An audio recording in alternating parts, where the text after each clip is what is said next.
Professor, minha câmera tá quebrada. Tá quebrada? Beleza, então, ó. Fica ligada, qualquer coisa você ativa o seu áudio. Eu vou fazer perguntas. Então, bom dia, segundo ano. Estamos começando a gravação da nossa aula. Hoje nós iremos falar sobre ele, aquele cafezinho, né? Que está todos os dias na sua casa. Ou seja, hoje você vai saber um pouquinho dessa história. Então, para isso, eu necessito que todos prestem atenção, compreendam, porque vocês vão ver que vão ter localidades aonde vai ter uma forma muito diferente da outra no que eu disse na produção do café. Beleza, galera? Então, é importante a galera estar atenta e participando. Pois bem, estou compartilhando a tela, todos estão vendo, né? Já falamos sobre isso, Guerra do Paraguai. Alguma dúvida sobre a Guerra do Paraguai? Alguma dúvida, segundão? Ai, ai, ai, quando vocês se calam, meu coração chega tuf, tuf, tuf, tuf, tuf. Diga, Ju. Alguma dúvida, Júlia? Ou não, né? Então vamos lá. Então vejam, aqui é o mapinha, eu expliquei isso, acho que todo mundo entendeu, né? Olha aqui o Paraguai, ó, tá vendo? Era muito importante para o Paraguai usar os rios, as vias fluviais. Quando eu falo fluvial, são os rios. Naquela época, eu só estou voltando porque eu senti que teve uma galera que ficou com um pouquinho de vergonhinha de falar, para não ter mais dúvidas. Então vejam só, o Rio Paraguai, né? Depois, né, vem o Rio Paraná, o rio aqui, ó, esse rio aqui é o Rio da Prata. Então vejam, está vendo aqui, ó, vai chegar na colônia de Sacramento, atual Uruguai, ó, colônia de Sacramento. Olha aqui a entrada para o mar, para o oceano. Tá vendo? Daqui pegavam as naus e Europa. Então, nessa época não tinha avião, não tinha helicóptero, não tinha drone, só era por vias fluviais. Falo para o meu aluno, se as nossas estradas são ruins ainda hoje, na atualidade, imagine nessa época. Então, as mercadorias escoavam. Então, isso que eu quero que vocês compreendam. Esses rios aqui, ó, o Rio Paraná, o Rio da Prata, eles são importantes para todos. Não só para o Paraguai, como para a Argentina, para o Uruguai, para o Brasil, para a Bolívia também. Porque eles usavam os rios para, ó, escoar as suas mercadorias. Tudo certo? Vejam, o Paraguai está aqui ilhado, ó o Paraguai aqui, tá vendo? Se aqui foi trancado pela Argentina, não era tríplice? Tríplice. Argentina, Uruguai e Brasil contra o Paraguai, tríplice aliança? Era ou não era, segundão? Vamos acordar? Era ou não era? Então vamos lá. Argentina, Uruguai e Brasil contra o Paraguai. Então vejam, eles vão fechar o acesso, ó. Fechar o acesso. O Paraguai não vai ter outra escapatória a não ser invadir o quê? Bora, segundão, participa! Invadir o quê? Roberta. Diga aí, Robertinha. Invadir o quê, o Paraguai? Esse. Ah, professor, não sei não. Olha o mapa. O Paraguai está aqui ilhado, ó, Robertinho, ó, está ilhado. Os rios ele não pode usar para chegar aqui. Então, qual é o vizinho do Paraguai? Olha no mapa. Mato Grosso. Ele vai Mato invadir Mato Grosso. Grosso. Então ele vai invadir, ó. Ele invade. Solano Lopes, ó, o líder paraguaio, invade o Mato Grosso. E aí é esse o motivo da guerra. A invasão de Solano Lopes pelo Mato Grosso. Entendido? Então vamos lá. Importante, um dos maiores reflexos. O que é o reflexo? Quando você está no espelho, você vê o seu reflexo. Da Guerra do Paraguai, na política interna do Brasil, foi a conscientização por parte dos oficiais do Exército da sua precária posição política. Então, volto a dizer, Dom Pedro II, ele é filho de Dom Pedro I. Uma das características mais importantes de Dom Pedro é o autoritarismo. Vocês lembram que ele tem 4 poderes, ó, 4. Legislativo, executivo, judiciário e moderador, exclusivo dele. Quando se sentia ameaçado, ele botava o Conselho de Estado, que eram os ministros, e falava, bota à tona o poder moderador. Lembram disso ou não? Ai, ai, ai. Boa, Laurinha, boa, Laurinha. Então, vejam. Então, o que acontece? Dom Pedro II vai enviar suas tropas para a Guerra do Paraguai, ou melhor, para a Tríplice Aliança, porque eu falei, se você chegar no Paraguai e falar, a Guerra do Paraguai, não compreendo o que você passa, né? O que passa, irmão? Então é o seguinte, ele vai enviar, né? E os soldados, eles vão voltar. Imagine só, eu lutei na Guerra do Paraguai. Quando eu volto para o meu país, eu quero que o meu governo, né, velho, de repente, assim, velho, por você ter posto sua vida na guerra, ele me dê alguma chance no governo, uma secretaria, né, alguma coisa, ou me coloque como ministro das armas, alguma coisa assim. Mas os oficiais queriam participar do governo de Dom Pedro II. Aliás, por quê? Porque eles deram sua vida ao país. Mas eu não posso esquecer que Dom Pedro II é filho de Dom Pedro I, e filho de peixe, peixinho é. Ele não vai dividir o poder. É que nem Dom Pedro I, ele não quer dividir o poder. Então, os oficiais, prestem atenção agora, segundão. É aí que os oficiais começam a bolar o golpe. Se eu não posso governar junto, eu vou derrubar o governo. Estão me entendendo? Ou não? Então, os militares, eles vão começar a planejar esse golpe para tirar Dom Pedro II do poder, acabar com a monarquia e colocar a república. Professor, e o que seria a república? Atenção, república é um sistema de governo que pressupõe a participação popular.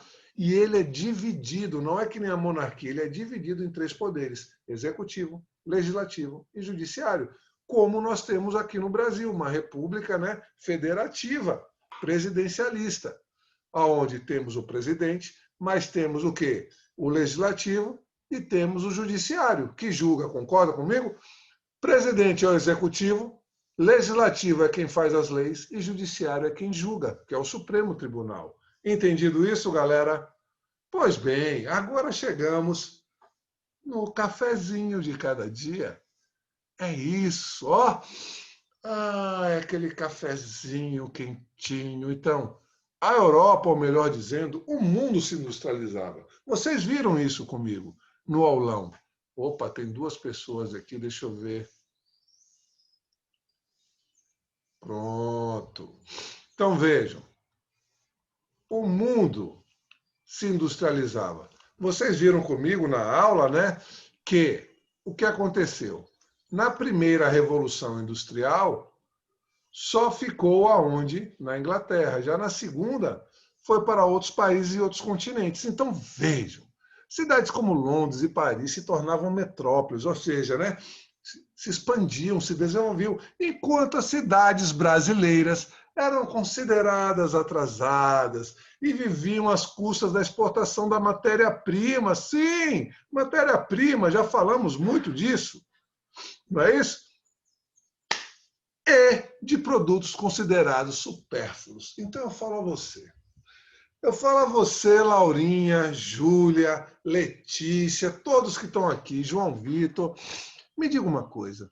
Se você é um país que você só vende supérfluos, professor, o que seria supérfluos? Pense comigo. Primeira riqueza do Brasil, riqueza mesmo, foi o açúcar. Nós expulsamos os holandeses, eles foram lá nas Antilhas plantar o açúcar. Virou concorrência, concorda comigo? Depois vem o café. E depois o cacau aqui na Bahia, né? O cacau, o chocolate. Então, já botando 3 supérfluos, ó. O açúcar, o ouro branco. Depois o café, eu lembro das, né? Foi no segundo reinado. Então, o açúcar, ouro branco, capitanias hereditárias. O café, né? O café na região sudeste. E, por final, o cacau na região nordeste e na região norte também. Pois bem, o cacau. Então, me diga uma coisa. Se eu vendo o açúcar, doce, café e chocolate, me diga uma coisa, Laura. Você que você é a presidente da Argentina. Você tem que comprar alimentos. Você vai preferir comprar arroz, feijão, trigo, frango, carne, ou vai preferir comprar açúcar, café e chocolate? Qual é a preferência? Qual é que você vai investir o seu dinheiro? Nos supérfluos ou nos itens de primeira necessidade? Primeira necessidade. Exatamente. Então, como o Brasil vendia supérfluos, ele não vendia muito, ele vendia, mas não vendia tanto, porque as pessoas deixam para comprar, né, o que não é necessário depois. É que nem vocês vão num restaurante, né? Vocês vão num restaurante. Vocês estão lá no restaurante e tal, tudo beleza. Me diga uma coisa, a sobremesa vem depois. A primeira necessidade é matar a fome, né, com alimento. Não que o outro não seja alimento, mas você dá primeiro o arroz, o feijão, a carne, o macarrão, enfim. Aí no finalzinho vem, aceita um cafezinho, né? O garçom fala, aceita um café, e também o garçom fala, aceita uma sobremesa, e passa o carrinho da sobremesa, ou senão ele fala, temos bolo no pote, temos sorvete, temos pudim, né? Etc. Então vejam, é o que vem depois. Então, como o Brasil não produzia, ou seja, como o Brasil não produzia, ele não era um país exportador de primeiras necessidades, produtos de primeira necessidade, ele vendia pouco. E quando você vende pouco, você tem que pegar dinheiro emprestado para se manter. Vocês estão me entendendo? Então não tínhamos indústrias, usavam capital estrangeiro, o money, o dinheiro. O café vai ser o fio condutor da modernização do Brasil. Mas quem for esperto, anota aí no caderno ou no módulo. Bota aí, o café só vai bombar, só vai se desenvolver na metade do segundo reinado. Então, o café, o que é isso, professor? O café vai se tornar um produto mundialmente famoso em meados, na metade do segundo reinado. Antes disso, não. Então, anota aí que isso pode cair no Enem e você, não, se não saber, pode escorregar. Beleza? Então, vamos nós. Professor, da onde surgiu esse café? Vamos lá. África para o Brasil, no quintal das casas. Não era assim? Alguém tem aqui uma avó que mora próximo de Ilhéus, assim, ou em Uruçuca, ou em Itajuípe, ou se não aqui mesmo, que a avó tem um quintal em casa. Alguém tem aí no segundão? Ou alguém mora numa casa que tem um quintal? Sim, Quem falou sim? Vanessa. Vanessa, então, é muito comum, né? As pessoas, minha filha está doentinha, peraí que eu vou pegar ali uma cidreira no quintal. Meu filho, pega ali 2 limões para eu tratar esse peixe. Não é assim que fala? Colhe ali um coentro, uma salsinha para eu fazer um molho aqui para o compadre que chegou aqui para a gente fazer um almoço. Não era assim? No quintal da casa. Então, café, galera, vai ser plantado também no quintal da casa. Aí depois a mulher vai ter um pilão, né? Para pilar o café, para depois, né? Fazer o cafezinho. Então, era muito comum. Até hoje, as pessoas, essa coisa vem, né? De tempos atrás. Então, vejam, as mudas chegam no século XVIII, em 1727, de Belém, produto nacional mais vendido. Mas calma, que ele só vai bombar na metade do segundo reinado. De Belém do Pará, eles vão para o Rio de Janeiro e depois para o Oeste Paulista. Agora, presta atenção aqui. No Vale do Paraíba, Vale do Paraíba não é na Paraíba, não, é no Rio de Janeiro, hein? Vale do Paraíba é Rio de Janeiro. Então é o seguinte, no Vale do Paraíba eles faziam queimadas, certo? Tocava fogo na floresta para depois, né, plantar, derrubavam as árvores. Então, ou seja, ecologicamente errado.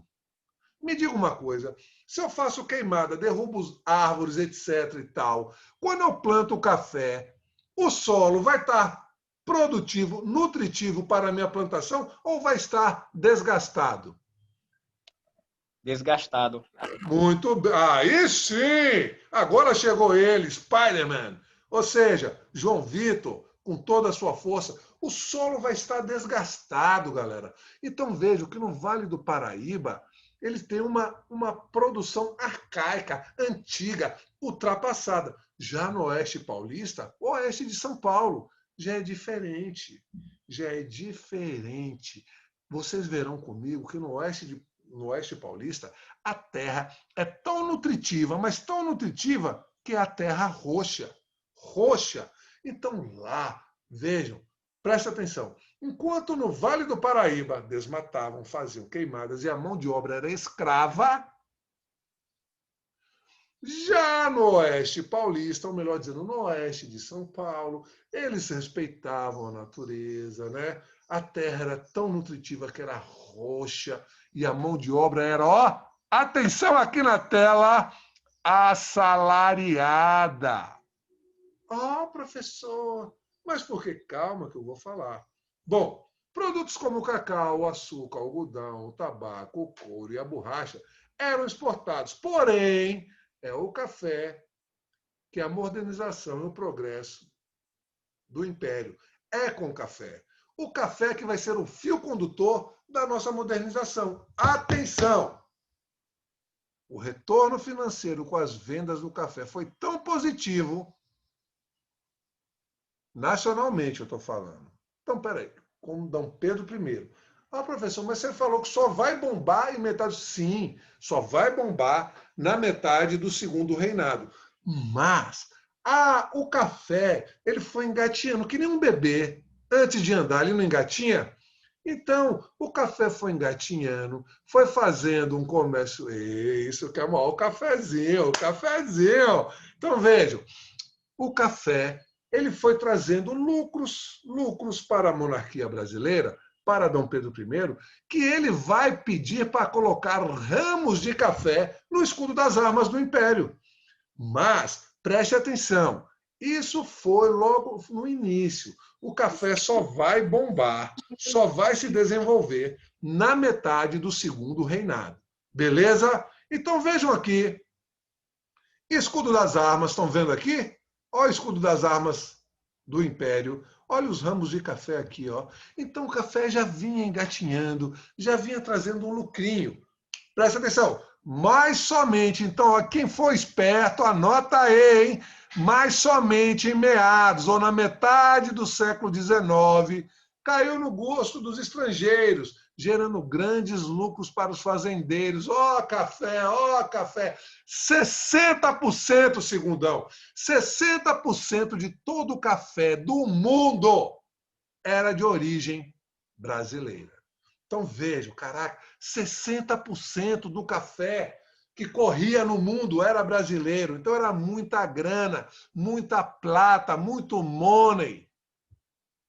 Vejam, e não existiam bancos, galera, nessa época. Só o Banco do Brasil.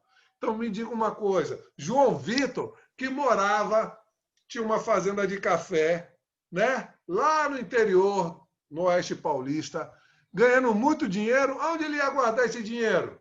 No colchão, dentro do colchão, onde dormia, debaixo do estrado. As casas não eram de madeira, o chão, eles guardavam debaixo o dinheiro ali. Às vezes, compravam ouro e faziam as barrinhas de ouro e botavam debaixo do estrado. Fazia tipo um alçapão para guardar embaixo da cama. Exatamente, também tem histórias, tem relatos, viu? Que a mulher do fazendeiro, porque ele tinha muito poder, né? Ele era rico e ele tratava mal, viu, Vani? Vani, então o fazendeiro não tratava mal a mulher do fazendeiro. E quando ele morria, a mulher falava, Ave Maria, Oi. vou me libertar desse cidadão. E queimava tudo. E ela não sabia que ele guardava o dinheiro dentro do colchão. Quando vai ver, tinha queimado tudo. Pois bem, o cultivo do café. Grandes propriedades de terras. Pensa comigo, o Brasil tem terra à vontade ou não? Temos ou não temos? Ai, ai, ai. O que, professor? O Brasil, nós temos terras à vontade ou não? Eu acho que sim, né? Ei, meu pai do céu. Repete, professor, não estou entendendo direito, não. Eu vou falar, aqui no Brasil, Sim. nós temos terra à vontade, em abundância ou não? Acho que sim, temos em Sim. abundância. Acha? É só você olhar para o lado, você vê. Sim, temos terra, Temos. lógico. Tanto que é que quando os portugueses chegaram aqui, eles não acharam nem ouro nem prata. Ele falou, olha, terras de bons ares, de boas águas. Não foi isso que estava na carta de Caminha? Então, terras nós temos. A mão de obra escrava. Sim. Vejam só. Sistema rudimentar de devastação de florestas queimadas para a plantação. E quando torna-se improdutiva, desmatavam outras áreas. Porém, isso gerava muito custos e escravos. Então, vejam, quem fazia isso? O Vale do Paraíba. Então, era muito arcaico. Então, o Brasil fazia dessa forma lá no Rio de Janeiro. Eles desmatavam, queimavam, plantavam café. Quando viu que aqui não dava mais, eu vou para aquela outra terra. Fazia a mesma coisa. Desmatava, queimava, plantava. Mas vai chegar uma hora que essa terra vai se tornar improdutiva. Concorda comigo? E aí nós veremos isso já já aqui na frente. Então vejam, agora, por favor, papel e caneta na mão agora, que isso daqui é pedrada para entender tudo. Eu fiz uma tabelinha. Então o café, ele vem de Belém, não é isso? E vai para o Vale do Paraíba, no Rio de Janeiro, e para o oeste de Paulista, oeste de São Paulo. Então, analise comigo aqui, geral, segundão. Vale do Paraíba, eles apoiam a monarquia. Apoiam a monarquia. A mão de obra escrava. E não tem tecnologia, é tradicional. Eles eram arcaicos, eles usavam ainda, né, aquelas coisas de desmatar a floresta, de queimar, usar instrumentos antigos. Já o Oeste Paulista, a mão de obra é o quê? Assalariada. Olha aqui, enquanto uma escrava no Vale do Paraíba, no Oeste Paulista é assalariada. Aqui, por ser escrava, apoia a monarquia. Professor, por que escrava apoia a monarquia? Porque vocês têm que lembrar que D. Pedro II, ele não queria o fim da escravidão. Não queria. Porque ele não queria se comprometer, ter conflito com os fazendeiros. Então, vejam, enquanto, né, a monarquia queria ficar com a escravidão, a república não. A república, presta atenção aqui, vou falar novamente, é uma forma de governo, só tenho 10 minutos, que pressupõe a participação popular, dividido em 3 poderes, executivo, legislativo e judiciário. Então, se pressupõe a participação popular, ela quer o fim da escravidão. Então, vejam, Oeste Paulista apoia a república, a mão de obra assalariada e tem tecnologia, então é moderna. Então, olha a diferença de um lado do Rio de Janeiro para o lado paulista. Atenção, nos vales, né? As terras eram acidentadas. Então, no Vale do Paraíba, nos vales do Paraíba, as terras eram acidentadas e esgotadas, desmatamentos e queimadas. A mão de obra era escrava. Já no Oeste Paulista, Oeste Paulista, as terras eram regulares e férteis, tão fértil que eu falei, a terra é roxa. A mão de obra era realizada por imigrantes assalariados, ganhavam din-din money. Então eu pergunto para o segundo ano e vou dar um ponto agora na minha matéria. Um ponto. Me diga uma coisa. Qual é o motivo que levou o Oeste Paulista a trazer a mão de obra assalariada e não escrava? Eu quero o motivo. Ah, não é porque apoiava a República, não. Eu quero o motivo. O que motivou os paulistas a adotarem a mão de obra assalariada e não escrava? Valendo 1 minuto.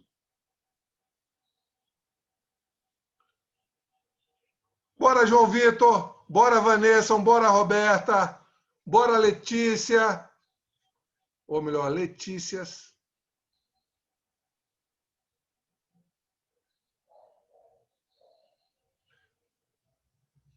Eu pergunto.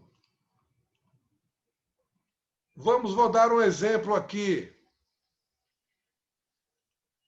Vou dar um exemplo.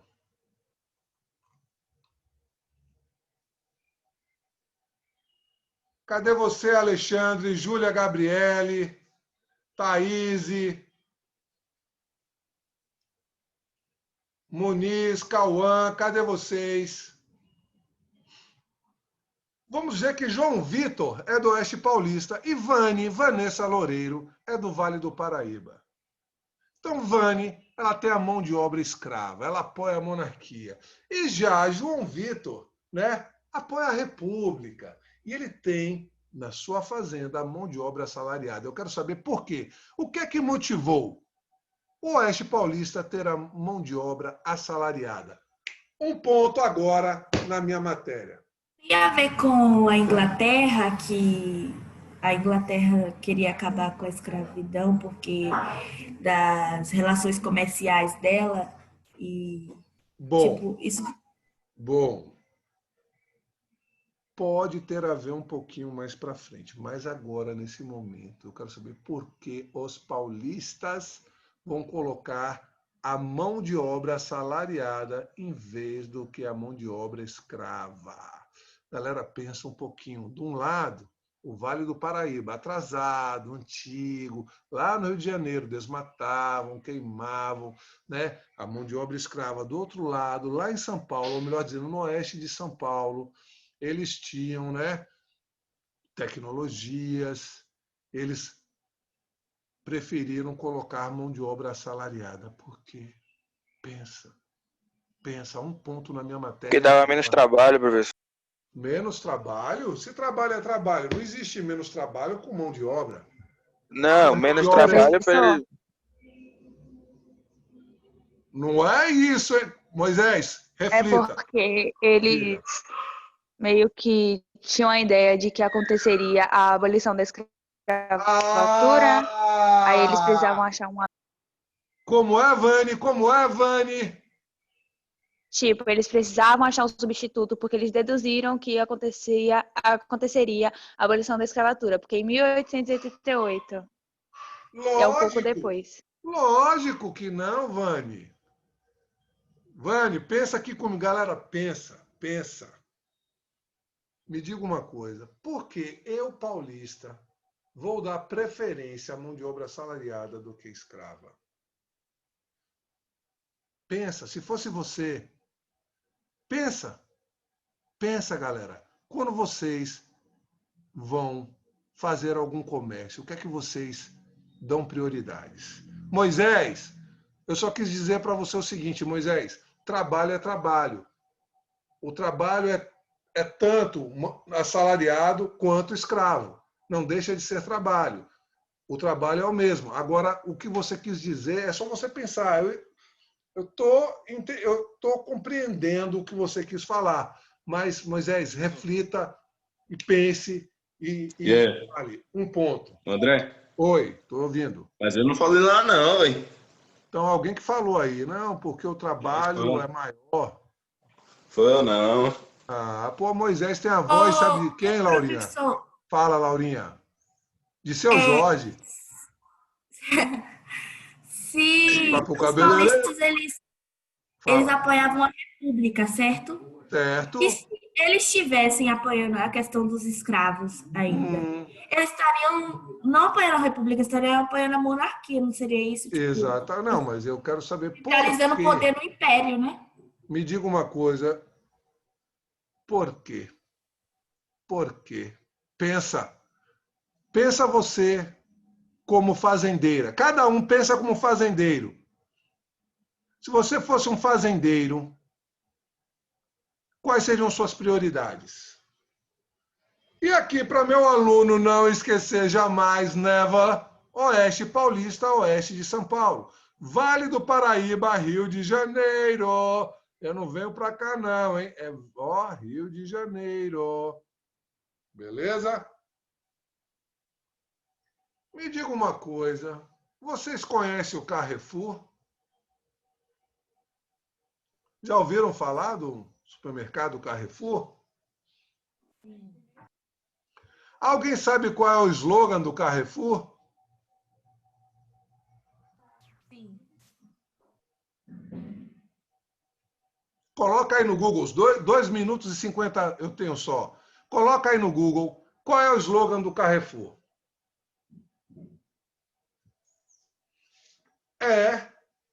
Faça a conta. Bota na ponta do lápis. Então foi isso, galera. Os paulistas, não era porque os paulistas, eles são humanitários, eles ficaram com peninha dos escravos. Não. Eu não falei para vocês, se coloque como fazendeiro, eles botaram na ponta do lápis. Então eles falaram o seguinte, gente, se eu comprar um escravo... Ô, professor, Oi. foi isso que eu falei, menos trabalho. Pelo amor de Deus, você não falou, não. Não falou nada. Não falou nada disso. Não vendo? Mas eu falei de menos trabalho, não é menos trabalho de trabalhar. Menos trabalho é uma coisa. É que você não deixou eu terminar. Custar menos valor é uma coisa, menos trabalho não. Eu até pensei que tinha sido Moisés. Então vejam só, se eu colocar na ponta do lápis, um escravo custa, vamos dizer, hoje R$5.000. E já o imigrante assalariado, exemplo, João Vitor é casado com Laura e tem 3 filhos. Então vem Laura, João Vitor e os 3 filhos, 5 pessoas. Então, cada passagem, João Vitor mora no Espírito Santo. Eu dou a passagem, né, de trem, eles vão vir, vão me custar R$1.000. Eles vão chegar na minha fazenda, no Oeste Paulista, e aí eu falo, irmão, tá vendo aqui o alojamento? O alojamento é X mensal. Vocês trouxeram ferramenta? Não, eu tenho ferramenta, é mais X.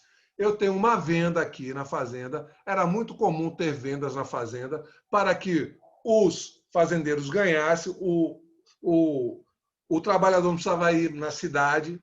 Era mais caro? Era mais caro, mas não tinha um transporte, não tinha um desgaste. Então, vejam, o paulista, ele botou na ponta do lápis, ele viu que era muito mais vantajoso ele trazer o imigrante assalariado do que ele comprar escravos. Então, galera, foi dessa forma. Então, e vejam, quando o imigrante sai do local onde ele está e chega na fazenda do Oeste Paulista, ele já chega devendo. Então, vejam só, o cara vai ter que trabalhar e cada dia que ele fica lá na fazenda, ele vai ter que produzir para pagar o débito. Com o quê? Com a hospedagem, com a alimentação, com as ferramentas e com o custo da passagem. Entendido isso, galera?